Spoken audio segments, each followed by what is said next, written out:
I've been running an AI automation agency for quite a while now, and it's safe to say that I've lost a lot of money. Money that I would have otherwise had if I'd known these 3 simple hacks. I like to call them the AAA money hacks. And the reason why I call them money hacks is because these 3 hacks alone will help you close 2 times more clients and consequently make 2 times more money. Now, at this point, you're probably looking at me saying this guy is just BSing on the internet. If you don't believe me, just watch the video. Because honestly, these hacks aren't some insanely smart tactics that I came up with in the middle of the night. They're fundamental laws of business that everyone keeps forgetting. And so in this video, I'm going to share them with you so you can avoid making the same mistakes that I made. Anyways, let's get into it. The first AAA money hack is that the sale is in the follow-up. This is extremely important. The sale is in the follow-up. What I mean is 50% of your sales will come from the follow-up. Meaning when you first send, let's say, a proposal off to someone and that has the terms of your offer, you're saying, hey, I can build this for this much money and it'll take this long. 50% of people might not reply to it. But that doesn't mean that they're not interested. It just means you need to follow them up. And the reason why you need to follow them up is number one, business owners are busy, right? And because they're busy, they have all of these different things that are going on. They need to run their own business. They need to deal with their own problems. So when you send them a proposal, they might not necessarily have the time to reply to you straight away. And if you don't follow up and you're not top of mind, they will completely forget about the proposal you sent them. And so they might never reply to you, although they actually were interested in the solution that you're offering and they did want to become a customer. Now, in addition to that, generally buyers need a little bit of pressure too, because they're spending, let's say 2, 3, 5, 10 grand on an automation that you're selling them. So they might be putting it off subconsciously and you following them up on the proposal that you sent saying, hey, how'd you go? Hey, wondering if you checked it out. Hey, can we jump on another call? Hey, I'd love to get your feedback. Will give them that mental pressure that they need in order to just take the leap of faith and actually buy your solution and become your customer. So I personally learned this from experience. There was customers that we didn't even think wanted to go ahead because they didn't reply to us for 2 weeks. But with us just following them up, eventually after like 2 or 3 weeks, they replied and they actually went ahead. And generally now I find that if I don't follow my customers up, most of them don't end up replying to me. But when I do follow them up, almost every single person replies and most people will go ahead. So all you want to do is make sure you at least get an answer of yes or no. Because if the answer is yes to your proposal, well, happy days, you'll send them a contract and an invoice and they'll become a client. But if the answer is no, what you can always do is you can try and negotiate. Well, why is the answer no? Did they say that it's too pricey? Well, if it's too pricey, then you can always reduce the price and they can become a client. If they said that the solution isn't what they're looking for, that's completely fine. You'll change the scope of work of your proposal to make sure it matches their expectations. So it's important for you to always at least get this answer. The worst thing that can ever happen is someone fully ghosting you because you don't even know why they ghosted you, right? You always want to get an answer. If it's a yes, well, happy days. If it's a no, you can try and turn it into a yes. And in some instances, it's just maybe not the right time for them to implement that solution, or the solution doesn't bring them enough ROI. And in that case, it's completely fine. You're not going to make every single sale. Not every single proposal is going to turn into a sale eventually. And that's fine. But you want to maximize the conversion rate as much as you possibly can because that is business, right? You want to make money. So never ever send a proposal and wait for their response. If you think that you don't want to be annoying, change that mindset. You're not being annoying. You jumped on a 30-minute call with them and you're helping them out. You're solving their problem. So you wanting to follow up on the email that you sent with a proposal after putting, I don't know, an hour or half an hour to build that proposal is your right because they expressed interest in your product and service. So don't think that you're annoying. Make sure you follow up enough times until you eventually get a response back from them. Now, I generally like to follow up multiple times until 2 months is probably as far as I'd go in terms of following up one specific proposal. You'd first follow up the next day, then you follow up 3 days after, then 1 week after, then 10 days after, 2 weeks after, 3 weeks after, a month after, a month and a half after, and then 2 months after. So as you can see at the start, we're following up in smaller intervals. So 1 day, 3 days, 7 days, 10 days, because that's when the client is most engaged. So you want to pop up as many times as possible without going overboard and sending them an email every hour so they don't get annoyed at you. But you want to stay top of mind so they consistently see those emails coming in and they respond to one of them and they say, hey, I'm interested, or hey, I'm not interested. And then eventually, as we get to the 2-week marker, you want to slowly start spacing these out. So instead of doing 2 weeks, 2.5 weeks, 3 weeks, you might just do 2 weeks and then 3 weeks and then 4 weeks. And then at that point, instead of doing 5 weeks, you might do 6 weeks. So you're turning that interval from 3 days to 1 week to 2 weeks to 1 month to whatever it's going to be. And this is completely experimental. Like, I just came up with these numbers myself. You might have another follow-up sequence that you think works better. That's completely fine. Just use that. But just make sure you follow them up often until you eventually get an answer of yes, we'll go ahead, or no, we won't go ahead. And if they say no, always ask why, and then see if there is a way that you can turn that no into a yes by solving the issue that they had. But just trust me when I say this, the sale is in the follow-up. Make sure you guys follow up, because that is 50% of your revenue inside that follow-up email you're sending. If you've got all the effort to get a customer to jump on a call with you and you've built out a perfect proposal and you think everything is amazing and you send that proposal over, if you don't follow up, you're losing 50% of the sales you could potentially make. So a follow-up email is a very simple thing to do. It's just an email that says, hey, just reminding you about this proposal. Did you have a chance to take a look? I'd love to have a chat about it. And then just doing this multiple times until eventually they reply. So it's super simple to send the follow-up email, but it's super high ROI because it's going to increase your sales significantly. So the message I want you to take away from this is always follow up often until you get the response of yes or no. And don't feel as if you're being annoying, because you're actually helping them out. You're solving their problem. You've given them your time, and now you just want to get an answer of yes or no.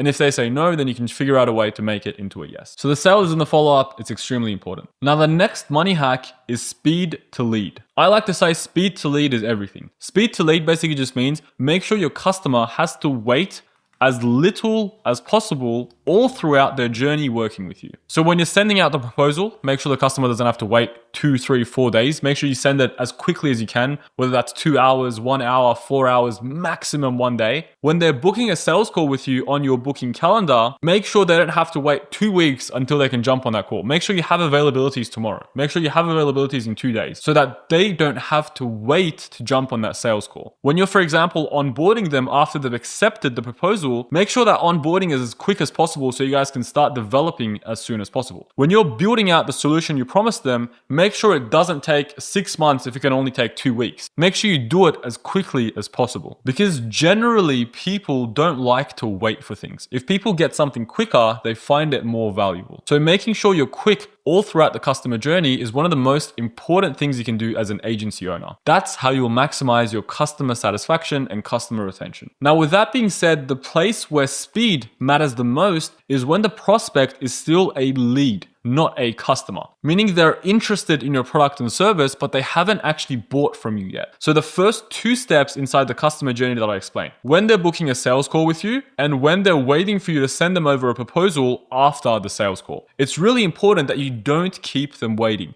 And the reason for that is that these business owners, they don't just reach out to one agency, they reach out to multiple agencies. They might try and book 3 or 4 different sales calls to jump on calls with them and see what each person offers to then choose the best offer out of everyone. And also, these business owners lose interest quickly because they have all of these things on their mind. They have to run their own business. They have all their own problems. So there's a chance that if they don't get that proposal within a week, they get stuck in something else and they completely forget about it until 2 months down the line. So you want to make sure that that specific problem or that specific solution that they're after stays top of mind until they pay you the money and they become your customer. And also in general, just being quick with things when you're working with a customer just makes you look more professional and trustworthy. For example, if someone's waiting on a proposal for you and it takes you 2 weeks to send that proposal, well, the person's already going to think if the proposal took 2 weeks, then when they're building something for me, they'll take 10 times longer than is required. And so they'll think that you're not professional and you're not trustworthy, and they won't believe in your capabilities to actually deliver what you are promising. So it's super important to, in general, have as much speed as you can throughout the customer journey, but this is especially relevant when the customer is still a lead, meaning you want to make sure your call availabilities don't require the customer to wait 2 weeks until they jump on the sales call with you. And then once they do jump on the sales call with you, the proposal gets sent to them within 24 hours max. I recommend within 4 hours if you can. Make sure that proposal gets sent out as soon as possible so the lead is still hot. And then once you've sent over that proposal, as I said before, you want to follow up as many times as you can to make sure that you get an answer of yes or no, so you can maximize your conversion rate, meaning you can maximize the number of sales that you make from the leads that you get. So the first 2 money hacks go hand in hand and they're extremely important. The sale is in the follow-up. super, super important. Always follow up. And also make sure you're as quick as you can across the entire customer journey, especially when they're a lead, to make sure that they're engaged and make sure that the problem and solution is top of mind for the specific prospect. Now, the third money hack is to focus on LTV. LTV stands for lifetime value. And what it basically just means is how much money you make from one specific customer during the lifetime that they're with your business. So that customer might buy a project worth $2,000 right now, and then they might buy a project worth $5,000 in 2 months, and then in 2 years, they might buy another project worth $10,000, and then after that, they might never need any more projects from your specific business ever again. So right now, the amount of money you made from that customer is $2,000. But considering they're going to come back in 2 months for another project and in 2 years for another project after that, the total value, the total lifetime value of that customer is $2,000 plus $5,000 plus $10,000, meaning a total of $17,000. Now, what I mean by focus on LTV is that you should have a very big focus on making sure your customer today comes back for multiple projects throughout their lifetime. So you want to make sure you maximize this lifetime value from each customer that you work with. So instead of having 100% of your focus on just getting new clients 24/7, make sure you're also focusing on maximizing the value you get from each specific customer over their lifetime. I'm not saying maximize the value you get within one project, meaning just up the price of that first project you work with them on and then never work with them on another project again. What I'm saying is instead, you should try and make sure you work with them on multiple projects over time in the future as well. And the reason why this is relevant, especially in our industry, is that AI automation is a sticky business, meaning every single process inside a business can eventually have AI and automation augmented into it. So it's very likely that a customer you build lead generation for today will come back to automate the administration in 2, 3, 4, 5, 6 months. And then they'll come back to automate another process later on and another process after that. So if you build that relationship and you keep that lead alive throughout their lifetime, they're likely going to come back for multiple projects as they slowly automate more and more processes within their business. So especially in our industry, LTV or lifetime value is super relevant. Now, on the other hand, repeat customers, meaning customers that have already worked on you with 1 or 2 projects, generally trust you more. Because if you did a really good job on that first project, they now know that you know what you're talking about and you can actually deliver on the promises that you make. And because they trust you more, they now feel more comfortable to give you bigger and bigger projects. So the chance that the first project you work with them on is only going to be 2K, but then the next project that you work with them on, now that they trust you, is going to be 30K. Because they trust for you to come in and take on this really big long-term horizon project. And because you built out that small project for them first and gained their trust, they feel comfortable with signing a contract to pay you this big sum amount of money. So generally, if you focus on LTV, you'll end up working on bigger and bigger projects because it's harder to convince a new customer to pay you 30K than it is to convince a customer that's already worked with you before and is already happy with the results you brought them on a previous project. Now, also from a sales perspective, if you want to sell the same customer another solution, it's much easier, right? You don't have to convince them that you know what you're talking about. You don't have to go through maybe the entire sales presentation or sales pitch that you do with a new customer. Instead, they already know who you are. They already trust you. So it's all just about figuring out what the best solution for them is. And then if the price is right, they will 100% be happy to go ahead. So it's a much easier and shorter sales cycle. Meaning instead of you having to follow them up for 2 months, maybe they'll just jump on a quick call with you for 30 minutes and they'll give you a 10K project. And then finally, because you're working on multiple projects with this client through time, you end up understanding how their business actually works and you understand all the different processes that they have inside their business. So when you want to jump on a new project with them and you want to build something new for them, there's less discovery because you already know a lot of what their business does and how it runs. So you can skip most of that discovery and get straight into building out the solution for them. So with that said, I hope you guys are convinced by now that focusing on LTV is extremely important. Now you might be asking at this stage, How can I focus on LTV? Well, first and foremost, make sure you always do a good job. When you get a new customer and you're working with them on their first project, make sure you do a really, really great job on that first project. And that way, if the customer feels good about that first interaction they had with your business and that first project they worked on, they're very likely to want to give you another project. So what I see is a lot of people just trying to make as much money as they can inside the first project by overquoting the customer and under delivering on results and just trying to pump out as many projects as they can. But that's not the good way of running a business, because this person will never come back. Now you're going to have to spend a whole bunch of money, time, and effort to bring in a new customer to work on one project with them again. And because you're not making them feel good, they're never going to come back either. So you're going to have to continuously just do more and more marketing and get more and more clients. Instead, what you should always do is make sure the customer has the best possible experience with you during that first project, and then during the next project and the next project after that. Because what you want in the end of the day is for them to come back with multiple projects for you to maximize the amount of money you make from each customer. It's better to have 5 long-term customers that make you $50K a month than to try and acquire 5 new customers every single month to make that $50K margin. So focus on LTV by making sure you do a good job. Don't overquote people in the first project. Don't just try and get it out of the way and not do a good job. Always think long-term when it comes to business. Because if you only make $1,000 from a customer today,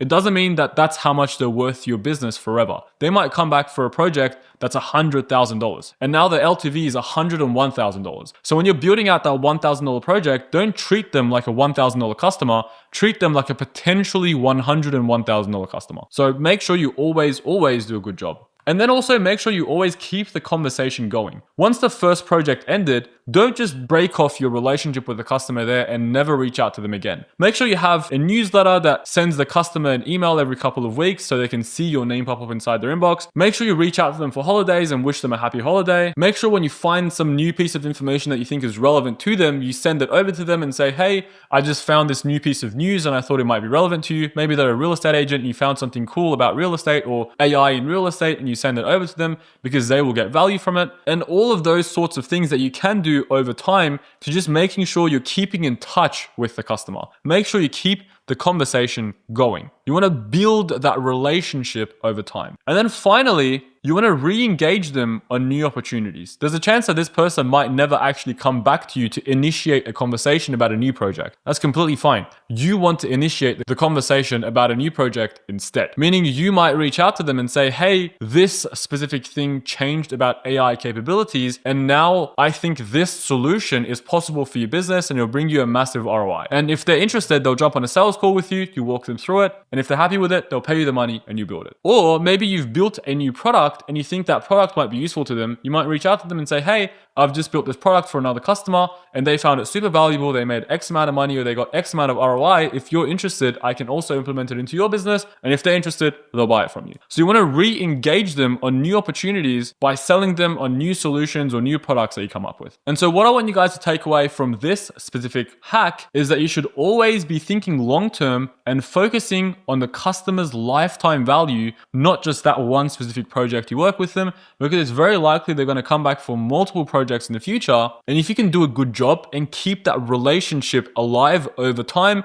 it's very likely that they're going to come back to you for more and more projects, and the sale itself is going to be so much easier. So your business is going to be in a much better position. So just to reiterate, always make sure you're as quick as possible so the customer doesn't have to wait for you all throughout their customer journey, especially when they're only a prospect or a lead and they haven't actually become a customer yet. And then always make sure you follow up as many times as you can, because the sale itself is in the follow-up 50% of the time at least. And follow-ups are such an easy thing to do. It's literally just an email you send out. So if you could send out one email and get 50% more money or make 50% more revenue in a year, well, obviously that is a very, very high ROI activity for your business. So make sure you focus on follow-ups. And also when you work with a client, always focus on the LTV, meaning think of that client as a long-term client. Don't just focus on making more money in that one specific project and not giving the customer a good experience, because if you do, they will come back for more and more projects in the future, and they'll end up making you a lot more money than if you were to just try and increase your marketing spend and get new customers every single month. So focus on LTV, focus on giving your customers a good experience. Now, if you guys found this video valuable, I'd really appreciate it if you like, subscribe, and let me know in the comments down below.